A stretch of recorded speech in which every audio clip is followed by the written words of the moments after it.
Was the design of Angelo Ricci and Joe Janik and Manuel Silva to call on the terrible old man. This old man dwells all alone in a very ancient house on Water Street near the sea, and is reputed to be both exceedingly rich and exceedingly feeble, which forms a situation very attractive to men of the profession of messers. Ricci, Zanuck, and Silva, for that profession was nothing less dignified than robbery. The inhabitants of Kingsport say and think many things about the terrible old man, which generally keep him safe from the attention of gentlemen. Like Mr. Ricci and his colleagues, despite the almost certain fact that he hides a fortune of indefinite magnitude somewhere about his musty and venerable abode, he is, in truth, a very strange person, believed to have been a captain of East India clipper ships in his day,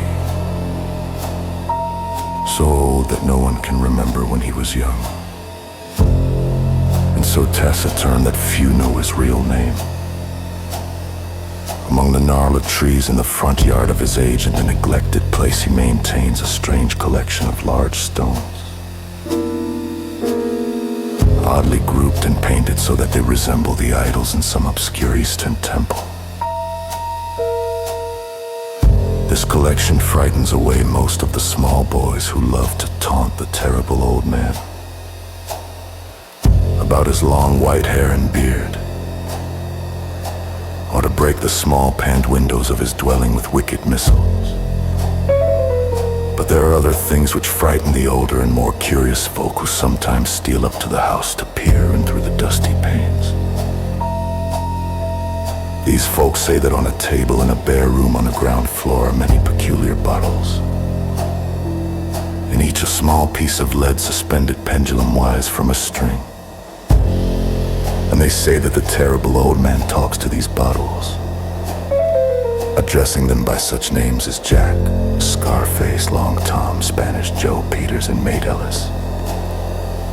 And that whenever he speaks to a bottle, the little lead pendulum within makes certain definite vibrations as if in answer. Those who have watched the tall, lean, terrible old man in these peculiar conversations do not watch him again. But Angelo Ricci and Joe Zanuck and Manuel Silva were not of Kingsport blood. They were of that new and heterogeneous alien stock which lies outside the charmed circle of New England life and traditions. And they saw in the terrible old man merely a tottering, almost helpless graybeard, who could not walk without the aid of his knotted cane, and whose thin, weak hand shook pitifully. They were really quite sorry in their way for the lonely, unpopular old fellow, whom everybody shunned, and at whom all the dogs barked singularly.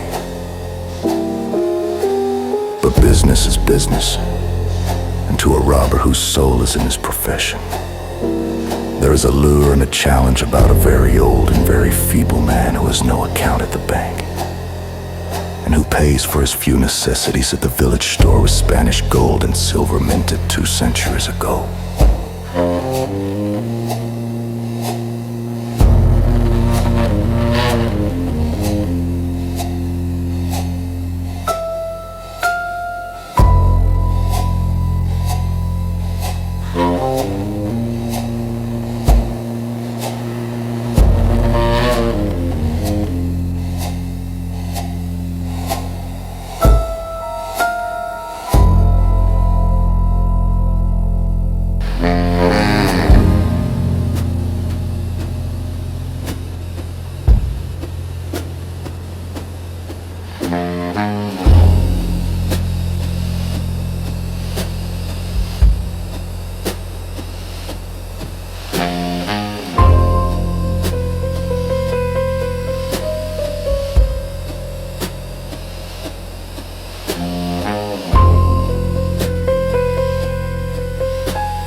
Messrs. Ritchie,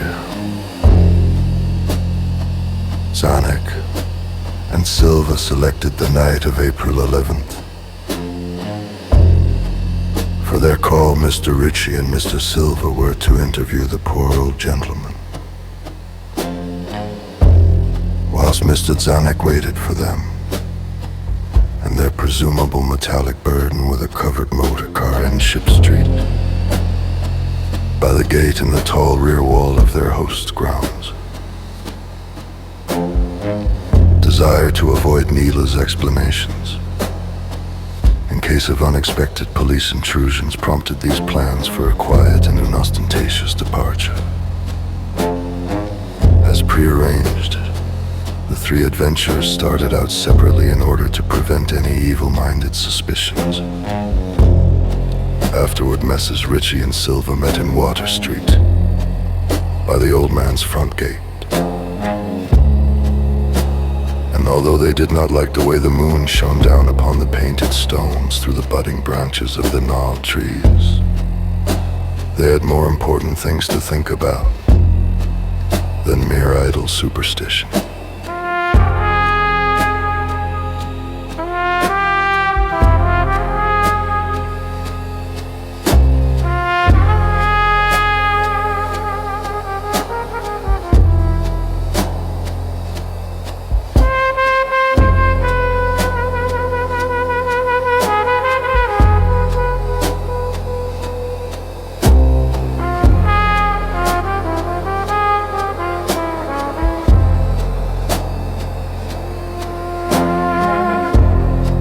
They feared it might be unpleasant work making the terrible old man loquacious concerning his hoarded gold and silver.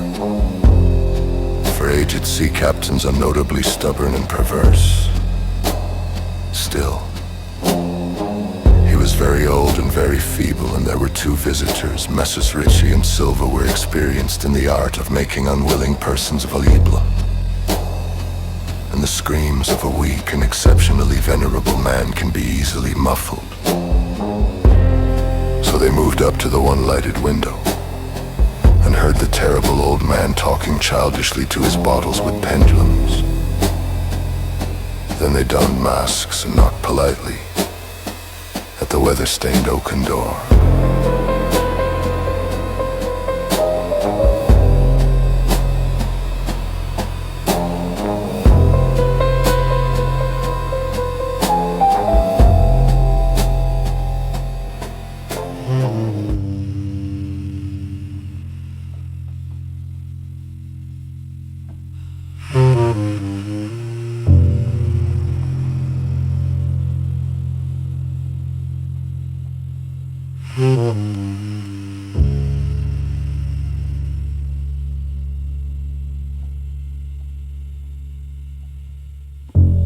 Waiting seemed very long to Mr. Zanuck, as he fidgeted restlessly in the covered motor car by the terrible old man's back gate in Ship Street.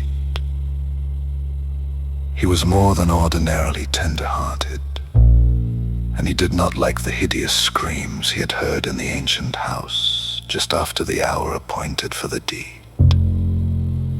Had he not told his colleagues to be as gentle as possible with the pathetic old sea captain?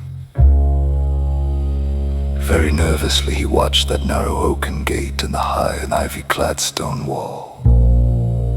Frequently he consulted his watch and wondered at the delay. Had the old man died before revealing where his treasure was hidden, and had a thorough search become necessary? Mr. Zanuck did not like to wait so long in the dark in such a place. Then he sensed a soft tread or tapping on the walk inside the gate, heard a gentle fumbling at the rusty latch, and saw the narrow, heavy door swing inward. And in the pallid glow of the single dim street lamp he strained his eyes to see what his colleagues had brought out of that sinister house which loomed so close behind. But when he looked, he did not see what he had expected, for his colleagues were not there at all, but only the terrible old man leaning quietly on his knotted cane and smiling hideously. Mr. Zanuck had never before noticed the color of that man's eyes, No, he saw that they were yellow.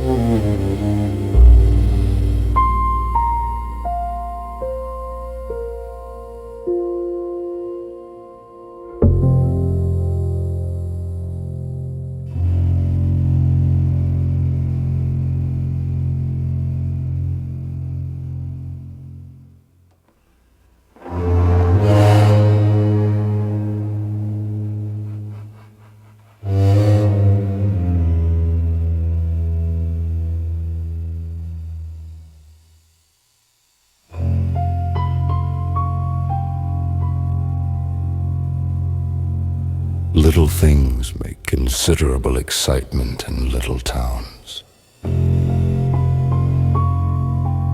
which is the reason that Kingsport people talked all that spring and summer about the 3 unidentifiable bodies, horribly slashed as with many cutlasses and horribly mangled as by the tread of many cruel boot heels, which the tide washed in, and some people even spoke of things as trivial as the deserted motor car found in Ship Street, or certain especially inhuman cries, probably of a stray animal or migratory bird heard in the night by wakeful citizens. But in this idle village gossip, the terrible old man took no interest at all. He was by nature reserved. And when one is aged and feeble, one's reserve is doubly strong. Besides, so ancient a sea captain must have witnessed scores of things much more stirring in the far-off days of his unremembered youth.